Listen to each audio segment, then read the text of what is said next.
Over the last little while, I've been moving around and going here and there, and in my travels, sometimes I have what we'll call excessive downtime.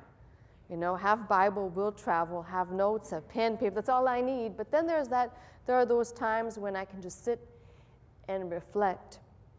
And I think the thing that has really taken hold of me is, as difficult a task to pastor a church. Some people, I think, especially a few clowns that left here, thought it's an easy thing because Dr. Scott made it look easy. It's tough. It's like the greatest calling you could ever have, but it's tough. And the reason why it's tough is because there's people involved. That was plagiarized from Dr. Scott. And when you're dealing with people, not everybody's at the same place. Not everybody's at the same place spiritually. Not everybody's at the same place. We'll call it just life's maturation. But the one thing that I have concluded is as tough as it has been for me, I wouldn't trade in the honor and the privilege for any other opportunity that would come my way for this reason. Because when God calls people, He calls them for a purpose. And His purpose is infinitely greater than even what we can deduce, what we can imagine, what we can pull out of His book.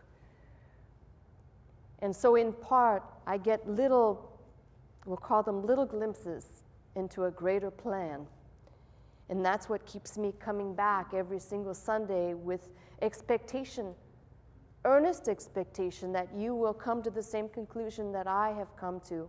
Because you can say it with your mouth, I've come to the kingdom for this purpose, for this hour. But until it settles into your soul that you have a divine purpose and a divine calling, it's not only no accident that you were called here, but that you're still here. Some of you diehards that, just like me, you still love Dr. Scott, and you hang on to certain things because there are certain things you won't let go of. But you were called here for a greater purpose, even maybe beyond your understanding. And it's about time we begin to think that way, not just utter it with the mouth, but the heart follows. And we begin to understand the calling that is an honor and privilege to this place, that some of us here have not yet wrapped our minds around. In my downtime, I finally settled the matter. That is what keeps me coming back. God gave me a piece to His puzzle in my heart to not maybe understand the whole dynamic and the whole picture, but He gave me one piece, and that's to stand here and to preach His word. And He gave you a piece, and that is to sit, listen, encourage, and participate.